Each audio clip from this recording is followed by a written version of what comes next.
The need to rotate items is fairly common. However, controlling rotation parametrically in a family can sometimes be a little bit tricky. In this movie, we will explore the preferred way to control rotation in a family and look at a new tool to facilitate doing that, the reference line. We're going to build a new door family with a parametrically controlled door swing. So to get started, let's go over here to the Families area of the Recent File screen and click New. I want to select the door template.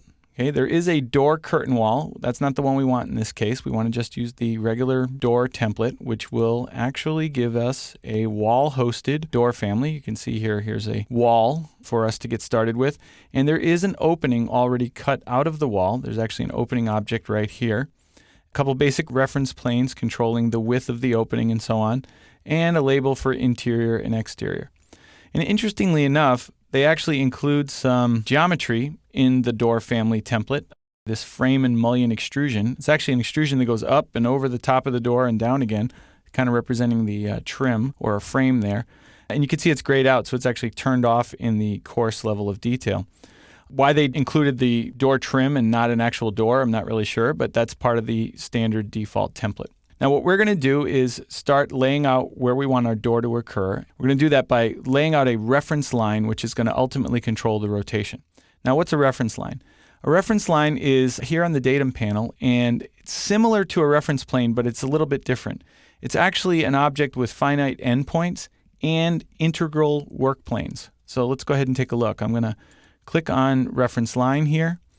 And I'm just going to start right about here. And you can draw this thing at any angle you like, but I usually like to start off at about a 45-degree angle. So I'll just kind of draw that out like so. And what you'll notice is, you get this green line, and, that's pretty straightforward. But when you click, or when you highlight it rather, it actually highlights the green line that we drew, and there's sort of this dashed box that appears around it. That dashed box is actually a work plane that's built right into the reference line object, so that's a feature that it has. We can see it even better in the 3D view. I'll do a zoom region to get in a little bit closer. There's our reference line sitting on the floor, and when I highlight it, you'll see that not only does it have one of those dashed boxes in plan, but it actually has one running vertical and one at each end as well.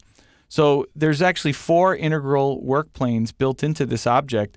And we're going to look at those in one of the next movies. But for this movie, we're actually going to focus on the endpoints and locking down the reference line and getting it positioned where we need it to so that it can control our rotation.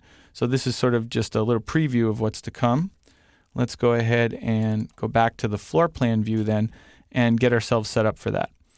So the first thing I want to do is get the length of this reference line to something rational. So most doors are about 3 feet wide, so let's go ahead and set that length at 3 feet. Then I want to decide where I want my hinge to be in my family.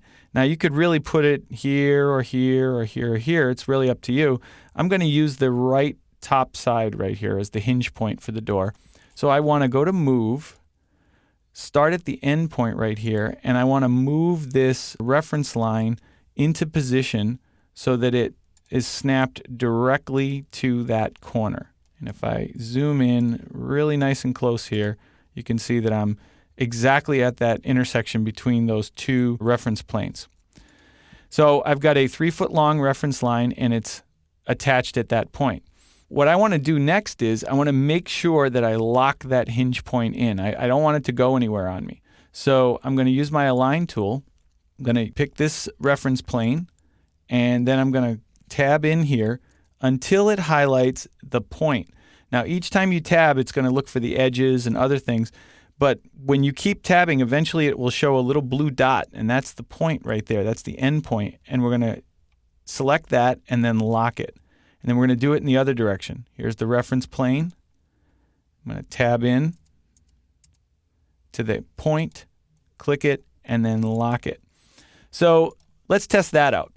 If I go to Family Types, door templates already have some parameters in them. So you can see there's already a width parameter here, and there's already a height parameter here. Well, we can't see the height in this view, so we're not going to flex that one, but let's go ahead and flex the width. Let's make this door opening a little bit wider than it currently is. We'll click Apply. and you'll see the reference line move with the opening of the door and stay attached at that corner. Let me go ahead and change this back to 3 feet. And the other way that we want to flex it is in the other direction. Flexing in the other direction for a wall-hosted family is a little trickier because there isn't a parameter in the family types that you can modify. What you do instead is you select the temporary wall that's sitting there in the project. You go to Edit Type for that wall. You edit its structure, and you just change the thickness to something else. So let's make the thickness of this wall 1 foot. Click OK. And as that shifts, you should see that the reference line moves and maintains that hinge point. So we've flexed it in both the X and the Y directions, if you will. Let me undo that to get it back to the default thickness. So we've got that hinge point locked down, okay? And so that's important. So let's apply the rotation now to it next. I'm going to come up here to the dimension drop down, and I'm going to choose an angular dimension. I want to set the angular dimension relative to this reference plane, the same one that I locked the hinge point to, and to the reference line.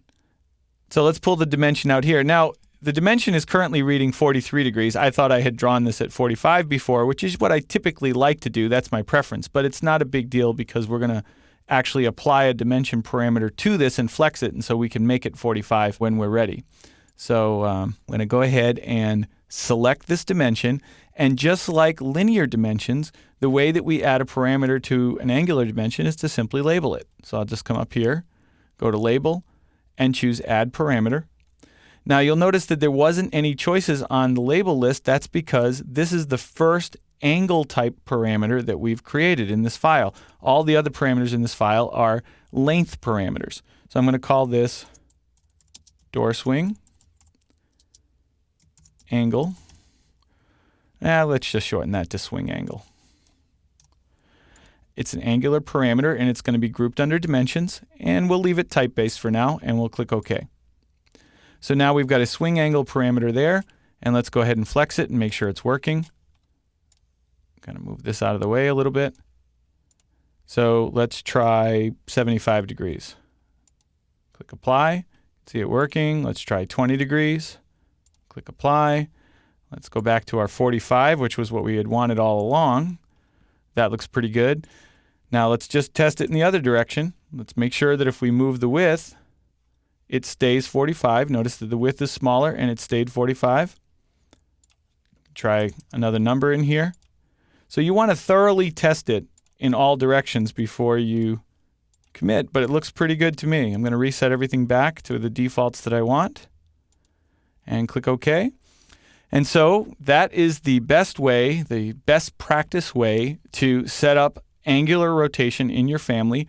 You put a reference line in, you lock down one of the points of the reference line so that it becomes your hinge, and then you add your angular dimension to it and flex the heck out of it to make sure it's working.